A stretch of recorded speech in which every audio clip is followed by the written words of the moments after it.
আহা শুনা এটা শিঙৰা মাছৰ কথা। এদিন এটা দুখীয়া মানুহে জকাই বাবলৈ গৈ দিনৰ দিনটো জকাই বালে।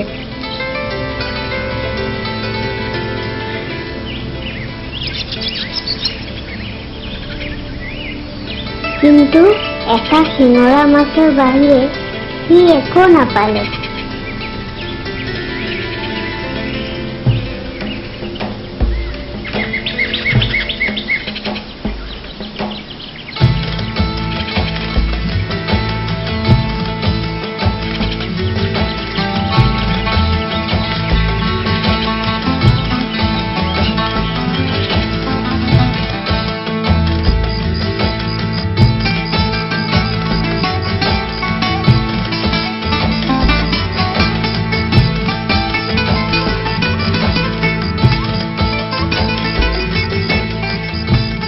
শেষত সি তাকে ঘৰলৈ নি খাবৰ মনেৰে বাচিবলৈ ধৰোতেই শিঙৰাই মাত লগালে। ককাই, মই শিঙৰাৰ ৰজা, তই মোক নেখাবি, মই তোৰ গৰুটো ৰাখি দিম। মানুহটোৱে শিঙৰাৰ কথা শুনি তাক নেখায়। পিছদিনা দুপৰীয়া শিঙৰাক খুৱাই বোৱাই তাৰ গৰুটো চৰাবলৈ পঠিয়াই দিলে। শিঙৰাই গৰুটোৰ পিকাত উঠি তাক পথাৰলৈ লৈ গৈ চৰাবলৈ ধৰিলে।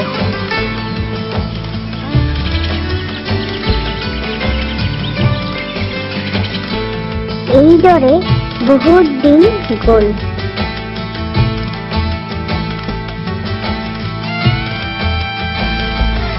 এদিন শিঙৰাই গৰুটো চৰাব নিমিত্তে অৰণ্যৰ ফাললৈ লৈ গ'ল।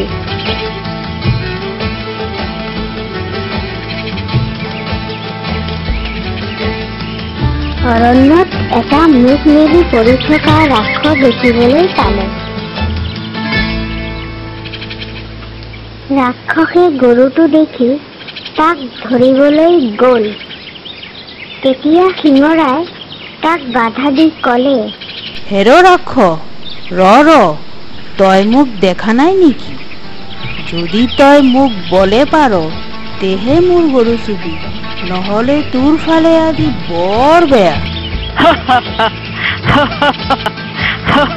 তাক মোহাৰি মাৰিবৰ মন কৰি হাতেৰে ধৰোতেই শিঙৰাই তাৰ হাতত বিষ কাঁইটেৰে বিন্ধি দিলে।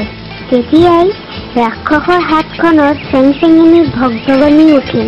এই বুলি কোৱাত শিঙৰাই ক'লে, তাক যিহকে লাগে তাকেই দিম, তই মোক এৰি দে ঐ।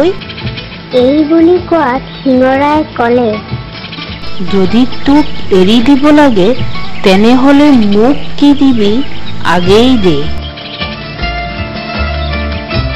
ৰাক্ষসে পেটৰ পৰা সোণৰ আঙুঠি উলিয়াই দি ক'লে, এই আঙুঠিটো কলপাত এখনত লৈ ভাল মতে সেৱা শুশ্ৰূষা কৰিলে আঙুঠিটোৰ গুণত তোৰ ঘৰ দুৱাৰ সকলোবোৰ সোণৰ হৈ পৰিব আৰু সোণ ৰূপেৰে ঠাই খাব। শিঙৰাই ৰাক্ষসৰ এই কথা শুনি তাক বিন্ধিবলৈ এৰি দি আঙুঠি লৈ গৰুটো খেদাই খেদাই আনি ঘৰ পালেহি।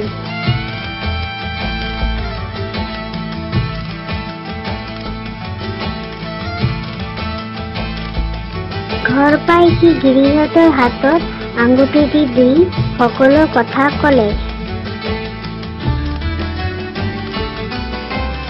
আঙুঠিটো কলপাত এখনত থৈ সেৱা কৰাত তাৰ ঘৰ বাৰী সকলোবোৰ সোণৰ হৈ পৰিল।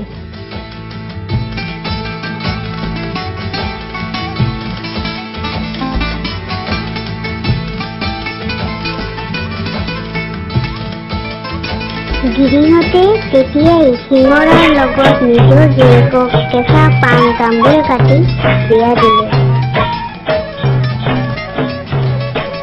এইদৰে বহু দিন গ'ল। এদিন শিঙৰাই মনে মনে নৈৰ ঘাটত মূৰটো থৈ মানুহ হৈ গা ধুবলৈ ধৰোঁতে শিঙৰাৰ ঘৈণীয়েকে দেখি লৰালৰিকৈ মদটো আনি জুইত পুৰি পেলোৱাত শিঙৰা গুচি সি বৰ চুলন্তৰ পুৰুষ হৈ পৰিল।